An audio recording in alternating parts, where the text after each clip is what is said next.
প্রবাসের মাটিতে বেড়ে ওঠা নতুন প্রজন্মকে দেশীয় কৃষ্টি ও ঐতিহ্যের সঙ্গে পরিচয় করিয়ে দিতে ইতালির রোমে শীতকালীন পিঠা উৎসব অনুষ্ঠিত হয়েছে। ইতালি প্রতিনিধি মোল্লা মনিরুজ্জামান মনির জানান, রোমের মাদার তেরেসা পার্কে উৎসবটি উৎসব মুখর পরিবেশে অনুষ্ঠিত হয়। এতে বিপুল সংখ্যক প্রবাসী বাংলাদেশি পরিবার পরিজন সহ অংশগ্রহণ করেন।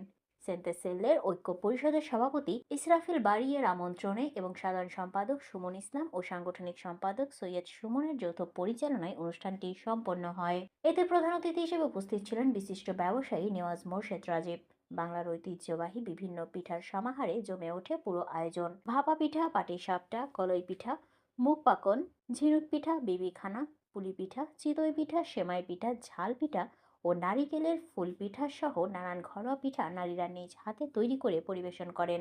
এসব পিঠা প্রবাসী বাংলাদেশিদের স্মৃতিকে ফিরিয়ে নিয়ে যায় শীতের সকালে গ্রামের ঘরোয়া পিঠা উৎসবের আবহে। কমিউনিটি নেতারা বলেন, প্রবাসে থেকেও আমরা আমাদের শিকড় ও সংস্কৃতিকে ভুলে যাইনি।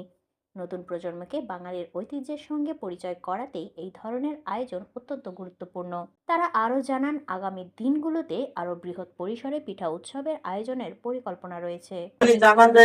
আমাদের বাংলাদেশের যে ঐতিহ্য কালচার, এটা এদেশের যে বাচ্চারা আছে, আমাদের যে বাচ্চারা আছে, তাদেরকে ঐতিহ্য ধরে রাখার জন্য এই অনুষ্ঠানটা আমরা করে থাকি। বিশেষ করে আমরা সবাই একত্রিত হই, একটু আনন্দ উপভোগ করি। এই কারণে আমরা এই পিঠা উৎসবের আয়োজন করে থাকি। আজকের এই আয়োজন কিভাবে সুন্দর করা যায়, ওনাদের থেকে আমরা মতামত দিব কিছুক্ষণ পরে। আমি আমাদের এই আজকের এই অনুষ্ঠান পরিচালনা করার জন্য আমাদের সাংগঠনিক সম্পাদক জনাব সৈয়দ সুমন ভাইকে আমি অনুরোধ করছি। আমরা সকলে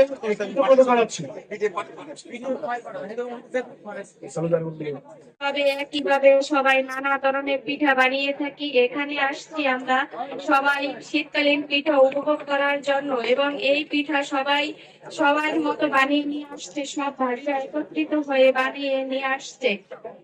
সবাই খেয়ে দেখবেন কেমন হয়েছে, এবং এর ফলাফল খুব পরেই পাবো ইনশাআল্লাহ।